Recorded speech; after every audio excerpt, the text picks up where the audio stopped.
Sénégal à l'épreuve de la pandémie du Covid-19. Notre pays a subi de plein fouet les effets du nouveau coronavirus sur ses finances. C'est dans ce contexte de relance en vue que se prépare l'adoption du budget 2021. La Commission des finances et du budget de l'Assemblée nationale ouvre la réflexion. Moi, je suis venu juste au nom du président de l'Assemblée nationale pour présider cet atelier de renforcement des capacités des parlementaires par rapport au budget 2021, parce que le ministre est revenu un peu sur le contexte dans lequel on organise cet atelier, c'est-à-dire expliquer un peu le budget 2021 avec les problèmes qu'il y a eu au début parce qu'on a démarré au mois de février avec les élections, avec une crainte des recettes. Il s'est retrouvé à la fin, le ministre l'a dit, avec une plus-value pratiquement d'un peu moins de 600 milliards. Et en 2020, on a eu aussi une exécution de 99%.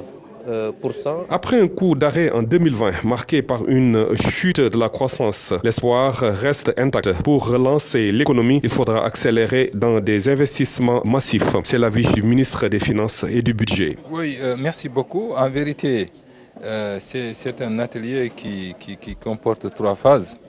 Une première phase de rappel quand même de la situation financière au 15 avril 2019, bien sûr, donc on l'a rappelé, ce qui a été fait en 2019 avec un niveau de mobilisation particulièrement remarquable, avec un niveau d'exécution très satisfaisant.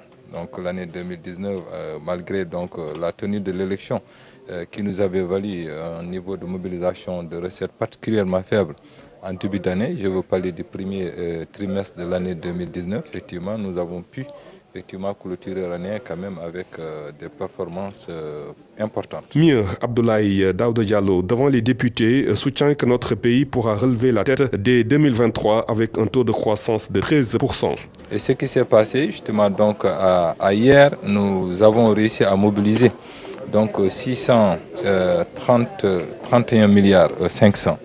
Donc sur ces 628 milliards de montants à décaisser. Ce qui fait que la mobilisation a déjà dépassé ce qui était prévu pour le décaissement. 8 après 9% et en 2023 exactement, on sera donc au-delà de 13%. Dès l'exécution de la loi des finances 2020 à la loi des finances 2021, le Sénégal à l'épreuve de la pandémie, c'est autour de ce thème que s'est tenu à Saly le séminaire de partage du ministère des Finances et du Budget avec la Commission des Finances et du Contrôle budgétaire de l'Assemblée nationale. Un exercice qui vient somme toute à son heure. Sénégal naka réew yëpp ci àdduna si nag moom Covid-19 bi laal na ko bu baax ci atum 2020 rawatina nag ci nga xam ne moom mooy ay kopparam ci contexte relance boobu nag ñuy préparer li nga xam ne mooy adoption budget 2021 commission des finances et du budget bu Assemblée nationale ubbi li nga xam ne moom mooy waxtaan wi. lu ma wax sax càmbar waaye waxtaane la li nga xam ne moom mooy gafaka réew mi parce que ku ne xam na ne jamono ji ñu nekk jamono bu jafale ci àdduna bi yëpp.